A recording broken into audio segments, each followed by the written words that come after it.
ছোট ভাই আমার, বোন আমার, প্রতিজ্ঞা করো, বাপ মরবে, মা মরবে, ভূমিকম্প হবে, সিডর হবে, এই পৃথিবী লন্ড ভন্ড হয়ে যাবে, বেঁচে আছি মানি ফজরের 2 পড়তেই হবে।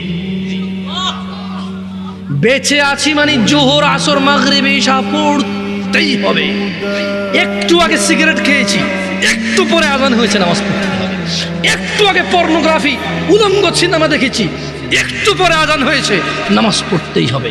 ঘুমের মধ্যে কাপড় চোপড় নষ্ট হয়েছে, মা জানে, বাপ জানে, ভাবি জানে, বোন জানে, সবাই জানে। এখন গোসল করলে সবাই বুঝবে কেন গোসল করছো। সবাই বুঝলে বুঝুক, না বুঝলে নাই। আরে বুঝলেই কি না বুঝলেই কি, আমার কাপড় নষ্ট হয়েছে, গোসল আমার ফরজ হয়েছে, আমি গোসল করবো, নামাজ পড়বো। রাতে আমার ঘুম আসে নাই, বন্ধু বান্ধবের পাল্লায় পড়ে সারা রাত বসে বসে উলঙ্গ ছবি দেখেছি, যা অত্যন্ত ঘৃণিত এবং যা আমার জীবনকে তছনছ করে দেবে, যা আমার জীবনের বরকত নষ্ট করে দেবে, যা আমাকে লাঞ্ছিত অপমানিত করবে, এমন অপরাধে লিপ্ত ছিলাম। কারণ এই জানাবে বিচার যে করবে, যে জানার সাথে জড়িত, সে অপদস্থ হবেই হবে। আখিরাতে তো তার আছেই। এই একটাই অপরাধ জানাবে বিচার, একটাই অপরাধ অশ্লীলতা, যেটা শাস্তি আল্লাহ দুনিয়াতে দিয়ে দেয়।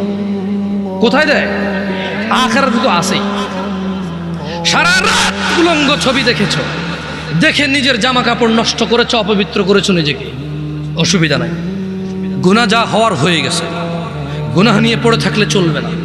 গুনাহ যা হওয়ার হয়ে গেছে, গুনাহ নিয়ে পড়ে থাকলে চলবে না। যাও গোসল করো, ফজরে আজান হয়েছে, সালাতে যাও, 2 রাকাত সুন্নত পড়ে আল্লাহর কাছে ক্ষমা চাও, 2 রাকাত ফরজ পড়ে আল্লাহর কাছে ক্ষমা চাও। আর দেখবা না, প্রতিজ্ঞা করো। আবার দেখে ফেলেছো, অসুবিধা নাই, জোহরে আজান হয়েছে, যাও মসজিদে যাও, গোসল করো, 2 রাকাত নামাজ পড়ো, আল্লাহর কাছে ক্ষমা চাও, প্রতিজ্ঞা করো। আর দেখবা না। আবার দেখে ফেলেছো, অসুবিধা নাই, পরের ওয়াক্ত আজান হয়েছে, যাও মসজিদে যাও। কারণ মনে রাখবা, সকল অপরাধ গুনাহ, নামাজ যদি ছুটে যায় কুফরিয়া শিরকি হয়ে যাবে, ছাড়া যাবে না নামাজ। আমি কি বুঝাইতে পেরেছি? তোমরা কি, আমি যে জন্য আসছি, আমি কি তোমাদেরকে কোনো মেসেজ দিতে পারছি? পারছি তো? তাহলে এবার আমি বিদায় নেই। জাযাকুমুল্লাহ খায়র ওয়া আহসানাল জাযা। ওয়াসসালামু আলাইকুম ওয়া রাহমাতুল্লাহি ওয়া বারাকাতুহু।